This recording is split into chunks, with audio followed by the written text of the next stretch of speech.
안녕하세요. 책 읽는 헬레네입니다. 조선시대 왕들은 12첩 반상을 먹었고 평균 수명이 47세였습니다. 소식과 절식으로 유명한 영조는 83세 최장수 왕이었습니다. 요즘 현대인들은 많이 먹습니다. 특히 미래가 불안한 사람은 더 많이 먹게 되는데요. 불안한 마음을 음식으로 채우는 것입니다. 음식만이 아닙니다. 가난한 사람은 물건을 버리지 못합니다. 이 또한 미래가 불안하기 때문입니다. 수년간 입지 않은 옷가지와 이불과 잡동사니들로 집안이 빼곡합니다. 공간을 채워서 미래의 불안을 덮어버리려 하기 때문입니다. 특히 냉장고를 열어보면 먹다 남은 음식들로 빈틈이 없습니다. 그래서 몸에도 빈틈이 없이 지방으로 가득합니다. 뚱뚱한 부자들이 거의 없는 이유는 무엇일까요? 부자들의 삶의 방식은 다르기 때문입니다. 물건을 쌓아놓지 않기 때문에 집 분위기가 여유롭고 미래가 불안하지 않기 때문에 미리 많이 먹을 필요도 없습니다. 뉴욕 맨해튼의 파크 애비뉴는 변호사와 회계사 같은 전문직 사무실이 밀집된 지역인데요. 미국은 세계 비만 1위의 국가이지만 이 거리에는 뚱뚱한 사람들이 거의 없습니다.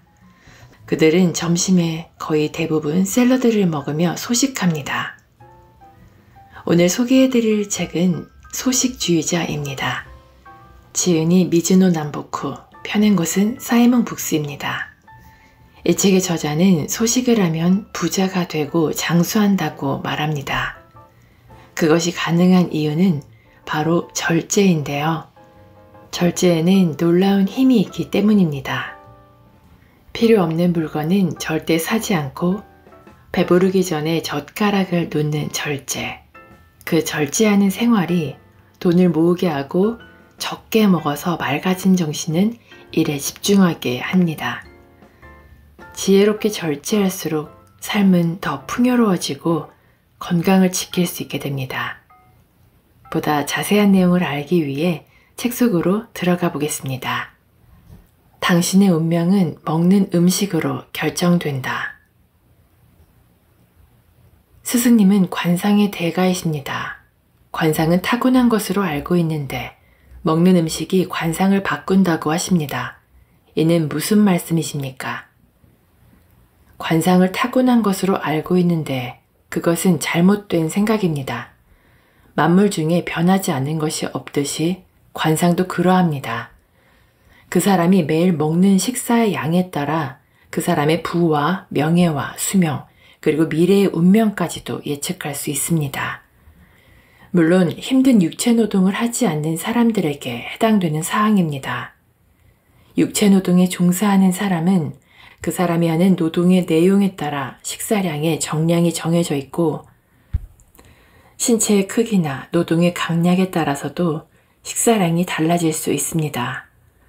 또한 나이가 젊거나 많음에 따라 조금씩 달라질 수도 있습니다. 그러나 전체적으로 그가 매일 섭취하는 식사량의 다소에 따라 운명의 기흉이 결정됩니다. 옛날 선인들의 격언 중에 하늘에 녹이 없는 사람은 출생하지도 않으며 땅에 뿌리 없는 풀은 돋아나지도 않는다고 하였습니다. 이것은 빈부 귀천을 막론하고 그 사람은 누구라도 하늘에서 주어진 일정한 식사량이 있다는 뜻입니다. 일정량의 식사량이 주어져 있기 때문에 30년에 걸쳐 과식하고 폭식하는 사람은 30세를 살고 100년에 걸쳐 절제하여 소식하는 사람은 100세를 산다는 말입니다. 이러한 사실을 깨닫지 못하고 함부로 욕심을 내어 먹는 사람은 하늘의 법칙을 파괴하는 사람입니다. 인간이 세상에 태어나면 음식이 있어야 생명을 유지할 수 있습니다. 생명이 존재하는 곳에는 반드시 음식이 있고 먹을 것이 있는 곳에는 반드시 생명이 있습니다. 인간의 기륭은 모두 음식에 의해서 결정된다고 해도 과언이 아닙니다. 따라서 두려워해야 할 것도 음식이요, 신중해야 할 것도 음식입니다. 식사량이 적은 사람은 관상학적으로 불길한 관상을 가지고 태어났다 하더라도 운세가 좋습니다. 나름대로 축복받는 인생을 보내며 젊어서 죽는 법이 없는데 이런 사람은 말년에도 길한 법입니다. 식탐이 심하고 지나치게 많이 먹어 과식하는 사람이 있습니다. 이런 사람은 관상학적으로 길상을 가지고 태어났다 해도 젊어서부터 몸이 무너지기 쉽습니다. 관상은 끊임없이 변한다는 것이 관상법의 근본이다. 스승님, 저를 본 어느 관상의 대가는 제가 돈과 명예가 붙어있는 복상이라고 했습니다. 그런데 실제는 아주 가난해서 고생을 하고 있습니다. 주역이나 관상법이라는 것은 어째서 사실과 다른 것입니까? 주역에 소인이 소선, 위무익이 불이야, 이소악이 무상이 불거야 라는 말이 있습니다. 소인배는 아주 작은 착한 일은 이로움이 없다 생각해 행하지 않고 아주 작은 나쁜 일은 해로움이 없다 생각해 버리지 않는다는 말입니다. 선이라는 것은 오래 쌓여야 그 가치가 빛나게 되고 악이라는 것도 오래 쌓여야 그 해로움이 나타나게 되는 법입니다. 그대는 어찌하여 하루아침에 이루어지지 않는다 하여 조급해 하십니까? 그 조급함이 그대를 망칠 것입니다. 하늘은 그대의 진정한 마음을 먼저 보지만 그대가 오랫동안 쌓아놓은 음덕도 함께 보는 법입니다. 또한 관상은 항상 살아있는 생물입니다. 복상을 타고난 사람이 모두 복이 있다면 관상을 볼 필요가 무엇이 있겠습니까? 복상이라 할지라도 참 마음으로 세월을 쌓아놓지 않으면 빈상으로 변하게 마련입니다. 그래서 관상을 살아있는 생물이라고 하는 것입니다. 이것이 바로 관상법, 즉 상법의 근본입니다. 또한 빈하고 악한 상이라 할지라도 절제하여 소식을 실천하면서 세월이 쌓이면 자기가 가지고 태어난 관상보다 더욱 좋아지는 것이 자연의 법칙입니다. 부귀의 상이라 할지라도 절제하지 못해서 말년에 형벌을 당하는 자를 나는 수도 없이 봤습니다. 마음의 움직임에 따라 관상이 변하는 것이 바로 자연의 법칙입니다. 나는 평생 이 법칙이 바뀌는 것을 보지 못했습니다.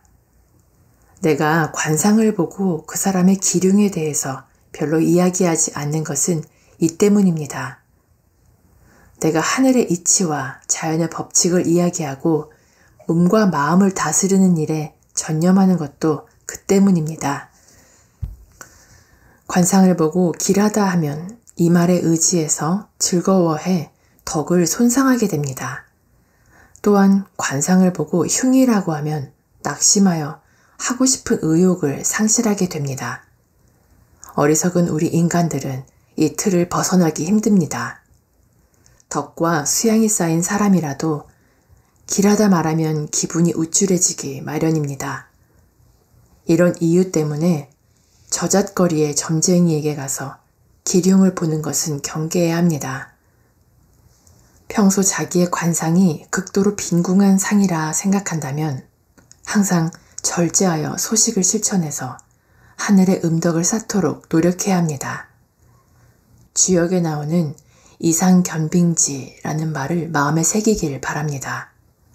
서리도 밟아야 단단한 얼음이 된다는 뜻으로 조급한 마음을 버리고 겸허한 마음으로 세월을 쌓으면 큰 인물이 될 수 있다는 말입니다. 소식하면 품격이 갖춰지고 품격 있는 사람은 소식한다. 스승님께서는 관상이 마음가짐에 따라 변화한다고 하십니다.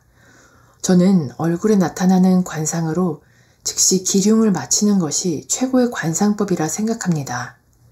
스승님께서는 어찌 생각하십니까? 관상은 항상 변한다는 것이 내 관상법의 근본입니다. 산도 변하고 강도 변하거늘 그대는 어찌 눈에 보이는 것으로만 판단하려 하십니까?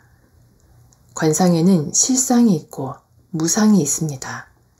나 또한 그 사람의 얼굴에서 기륭을 판단할 수 있습니다. 그러나 그 사람의 품격이 변하면 관상도 변합니다. 품격이 변하는 가장 큰 요인이 음식의 절제라는 사실을 알아야 합니다.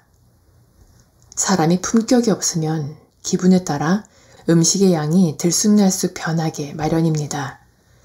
품격이 있는 사람은 식탐에 휘둘리지 않고 음식을 소식으로 일정하게 유지하게 됩니다. 역으로 음식을 소식으로 일정하게 유지하려면 저절로 품격이 갖추어지게 됩니다.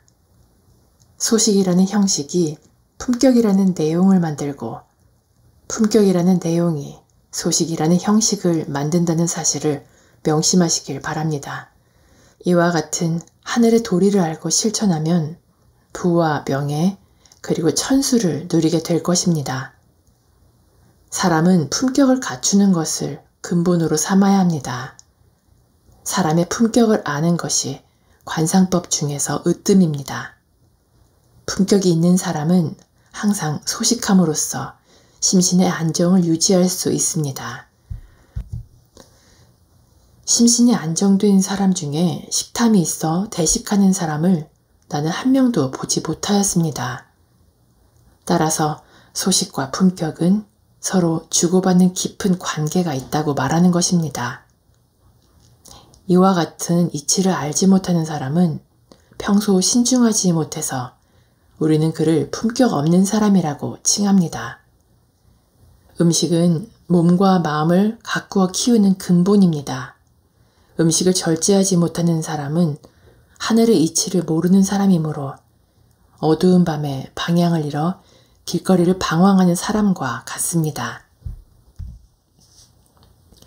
비록 그 사람이 한때 불을 갖게 되더라도 한순간에 모두 잃게 된다는 사실을 깨닫기 바랍니다. 왜 모든 것을 잃게 되었는지도 모르고 세상만을 탓하는 사람은 내가 무슨 말을 해도 소용이 없으니 난들 어쩌겠습니까?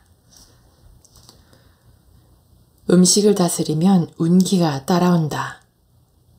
스승님, 저는 기운이 들쑥날쑥합니다.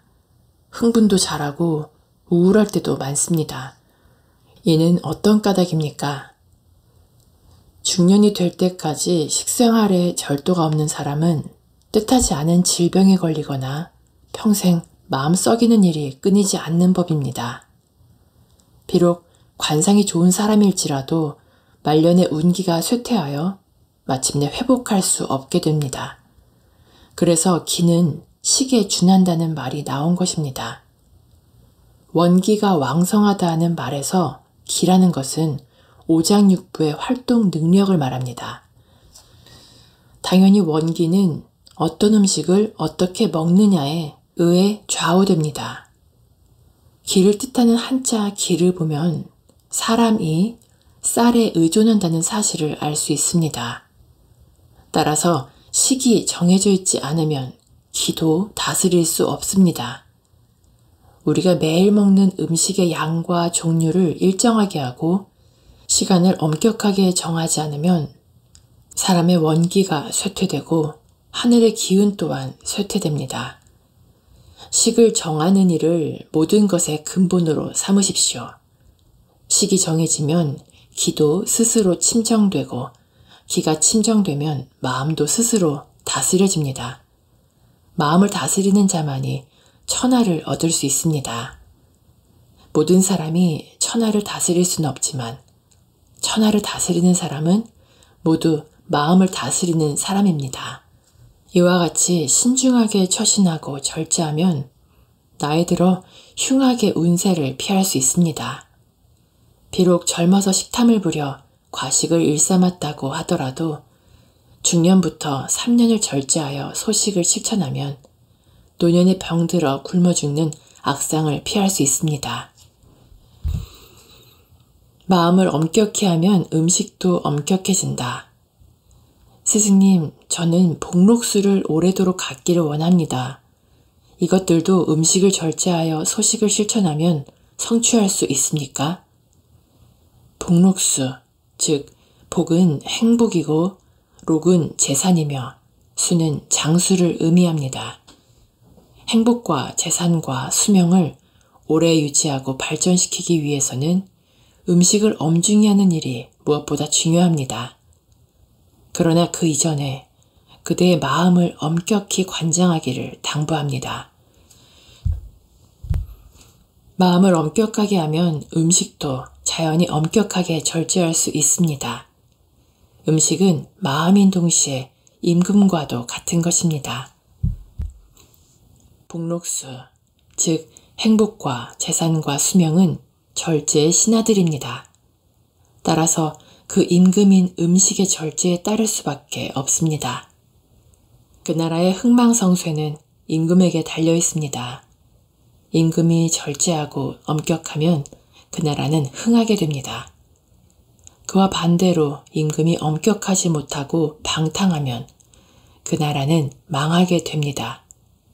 따라서 임금인 음식을 절제하고 엄격히 하면 행복과 재산과 수명은 따라오게 마련입니다. 재산이라는 것은 하늘의 것이므로 누가 어떻게 쓰더라도 돌고 돌면서 하늘 아래 남아 있습니다.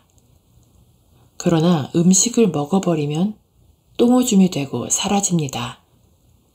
식탐을 부려 대식하고 폭식하는 것은 덕을 잃는 것과 같습니다. 따라서 음식을 절제하지 않고 소홀히 하는 사람은 자기 스스로 자기 목숨을 단축시키고 재산마저 잃게 된다는 사실을 깨달아야 합니다. 복록수를 바란다면 음식의 절제가 그 시작임을 깨달아야 합니다. 세상의 모든 불행과 가난과 비명 횡사는 대식하고 폭식하는 교만하고 사치스러운 마음에서 시작됩니다. 음식을 절제하여 소식을 실천하면서 매일 덕을 쌓아가는 사람 중에 실패한 사람을 한 명도 보지 못했습니다. 그대가 절제한 음식들은 10배, 100배가 되어 하늘과 땅 사이에 차고 넘치게 되므로 사람들을 널리 이롭게 할 수 있습니다. 사람을 널리 이롭게 하면서 입신 출세를 하지 못하면 그것은 하늘의 이치가 잘못된 것입니다. 이는 또한 관상법에서 말하는 기륭과 관계가 없습니다. 먹는 것에 사치를 부리지 않고 절제하면 관상과 상관없이 흥하게 될 것입니다. 부자는 미식으로 수명을 단축하고 빈자는 조식으로 수명을 연장한다. 스승님, 사람의 입은 먹기 위해 있는 것이라 생각됩니다. 따라서 먹고 싶은 것을 먹지 않으면 삶의 보람이 없다고 생각합니다. 저는 먹는 즐거움이 최상의 즐거움이라 생각하는데 어떻게 생각하시는지요? 먹는 것이 최상의 즐거움이라는 그 생각이 잘못되었습니다. 그대는 먹는 즐거움을 최상의 즐거움으로 뽑았습니다. 그러나 사람의 즐거움도 천차만별인 법입니다. 장수는 큰 공을 세우는 것이 최상의 즐거움이요. 농민들은 부모로부터 물려받은 논밭을 늘려 큰 수확을 하는 것을 즐거움으로 삼습니다. 대장장이는 뛰어난 기술로 낫과 호미를 만들어 인정받는 것이 즐거움이고 장사꾼은 장사가 잘 되어 돈을 많이 벌고 유복해지는 것을 최상의 즐거움으로 삼습니다. 그대는 이와 같은 즐거움을 누리고 싶지 않습니까? 그대가 이런 것들을 원하지 않는다면 혀와 입을 즐겁게 하는 음식으로 대식하고 폭식해도 좋습니다. 세상의 모든 일에는 앞과 뒤가 있고 선과 후가 있기 마련입니다. 절제하고 삼가서 먼저 입신 출세의 즐거움을 느낀다. 그에 따라 유복한 생활을 통해 음식을 즐기는 것이 순서입니다. 처음부터 먹는 즐거움을 추구하는 사람은 하늘로부터 가난의 고통이 주어지는 법입니다. 이것이 하늘의 이치이고 만물의 이치입니다. 입은 먹는 것이 들어가는 입구인 동시에 변소의 입구라는 사실을 명심해야 합니다. 입을 통해 들어간 음식을 밖으로 토해내면 더럽기가 똥오줌과 마찬가지입니다. 식탐을 부려 대식을 하고 싶어질 때는 먼저 그 음식이 똥오줌이 되는 것을 상상하십시오. 그래도 먹고 싶으면 실제로 밥 한 그릇을 변소에 버려보십시오. 아무리 짐승과 같은 자라 할지라도 음식을 변소에 버릴 수는 없을 것입니다. 그러나 절제하지 않고 폭식하는 것은 매일 음식을 변소에 버리는 것과 같이 무서운 일입니다. 더욱이 혀를 만족시키는 음식을 많이 먹는 행위는 자기의 수명을 단축시키는 것과 같습니다. 그래서 임금과 벼슬아치들은 대대로 수명이 짧은 반면 먹을 것이 없는 산촌 사람 중에 장수하는 사람이 많은 것입니다. 드문 경우이긴 하지만 미천한 자가 대식하고 과식하면 임금과 벼슬아치보다 더 빨리 죽습니다. 몸과 정신이 거북해져서 일조차 할 수 없기 때문입니다. 돈과 권력을 가진 자는 맛있는 음식으로 수명을 단축하고 가난한 자는 청빈한 음식, 즉 조식으로 수명을 연장하는 법입니다. 뱃속을 8알만 채우면 내장이 입을 닫는다. 스승님, 어떤 사람들은 배가 든든해야 선행을 베풀 수 있다고 합니다. 그런데 스승님께서는 배부르게 먹지 말고 복팔분해야 장수하고 부를 누린다고 말씀하십니다. 복팔분이란 어느 정도를 말하는지 말씀해 주십시오. 중국의 고전에 복팔분무이라는 말이 있습니다. 뱃속에 8알만 채우면 의사가 필요 없다는 말로써 건강과 장수의 비책으로 전해집니다. 높은 벼슬을 한 사람이나 저잣거리에 미천한 사람이나 몸에 병이 드는 것은 모두 음식을 절제하지 못해서 생기는 일입니다.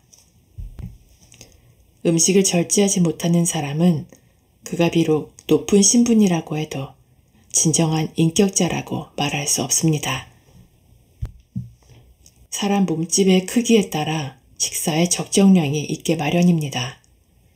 2그릇 또는 3그릇이 적당한 사람이 있는가 하면 4그릇 또는 5그릇이 적당한 사람도 있습니다. 따라서 3그릇을 먹었을 때 배가 부른 사람은 2그릇 반으로 줄이는 것이 복팔분의 이치입니다. 뱃속에 8알만 채우는 것을 말하는데 조금만 더 먹고 싶다고 생각될 때 숟가락을 놓는 것이라고 생각하면 틀림없습니다. 사람이 배가 고프다고 느낄 때에는 내장이 절로 그 입을 여는 법입니다. 그리고 복팔분하면 자연히 그 입을 닫습니다. 이때 숟가락을 놓으면 되는데 사람들이 욕심을 부려 더 먹기 때문에 내장의 입이 닫히지 않는 것입니다. 그것이 계속되면 음식이 목까지 차올라야 만족감이 느껴지는 악순환이 반복됩니다. 이것을 숙식이라고 부르는데 만병의 근원인 동시에 흉운의 원인이 됩니다. 운이 따르지 않고 몸이 병드는 것은 모두 음식으로부터 일어난다는 사실을 알아야 합니다. 운은 하늘에서 떨어지는 것이 아니다. 스승님, 저는 입신영달을 위해 음식을 절제하여 소식을 실천하고 있습니다. 그런데도 운세가 자꾸 나빠져서 힘든 일들을 겪고 있습니다. 운세의 기륭은 절제와 관계가 없는 것처럼 생각됩니다. 강한 운세를 가진 자는 마음을 신중히 하거나 음식을 절제하지 않더라도 입신영달을 할 수 있는 것입니까? 음식을 절제해서 입신영달을 해야겠다는 그 마음이 잘못되었습니다. 입신영달이란 결과로서 주어지는 것이지 그것이 목적이 되어서는 절대 안 됩니다. 그리고 절제하고 소식하면서 뛰어난 성공을 거두는 사람에게 하늘이 더욱더 고통을 주는 경우도 있습니다. 이것은 하늘이 그 사람을 그가 하는 분야에서 더욱더 크게 완성시키기 위해서입니다. 시련에 맞닥뜨렸을 때 그릇이 큰 인물은 의심하지 않고 더욱더 분발하여 끝까지 정진하기 때문에 마침내 천하의 그 명성을 날리게 됩니다. 이와는 반대로 그릇이 작은 소인배는 신중함이 없이 의심하고 하늘을 원망합니다. 그래서 고난을 이기지 못하여 떠돌아다니다가 결국 망하게 됩니다. 실패하는 사람은 언제나 세상을 탓하고 남을 탓하고 하늘을 탓합니다. 성공하는 사람은 본인의 고군분투 때문임에도 불구하고 하늘이 돕고 남이 도왔다고 말합니다. 한마디로 운이 좋았다고 자신의 성공을 겸손하게 감춥니다. 이것이 성공하는 사람과 실패하는 사람의 차이입니다. 저잣거리에 미천한 사람들은 운이란 하늘에서 뚝 떨어지는 것이라고 생각합니다만 그것은 아주 큰 착각입니다. 운이라는 글자는 원래 돈다라는 뜻입니다. 길하거나 흉한 모든 일들은 자기의 겸손한 마음가짐과 절제하는 행위에 따라 돌고 돌면서 결국 자신에게 돌아온다는 뜻입니다. 또한 운이라는 말에는 보상한다는 뜻도 있습니다. 자기의 일시적인 쾌락이나 즐거움만을 추구하는 사람에게는 고통으로 보상하는 법입니다. 또한 운이라는 말에는 운반하다, 걷어들인다는 뜻도 있습니다. 평소 자기가 행한 일이 비록 작은 선행이라도 이것을 차츰 쌓아서 부와 명예로 걷어들일 수 있다는 뜻입니다.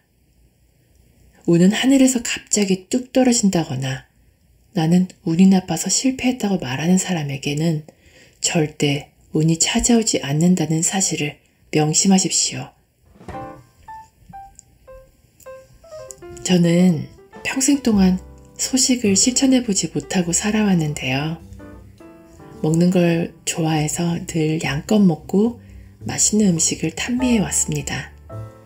그런데 이 책을 읽으면서 소식은 단순히 적게 먹는 행위가 아니라 욕심을 내려놓는 일이라는 문장을 읽고 큰 깨달음을 얻었습니다. 건강하게 잘 챙겨 먹는 것은 중요하지만 도를 넘어서는 섭취는 자제해야겠다는 생각을 했습니다. 지금보다 조금 덜 먹고 정신을 맑게 관리한다면 부도 없고 장수를 이룰 수 있지 않을까 하는 희망을 가져봅니다. 기회가 되신다면 책을 직접 읽어보시고 여러분의 삶에 적용할 수 있는 조언을 발견하시길 추천드립니다. 오늘도 끝까지 저와 함께 해주셔서 감사드리고요. 구독과 좋아요, 댓글, 알람 설정은 제게 큰 힘이 됩니다. 즐거운 하루 보내시고 다음에 또 만나요.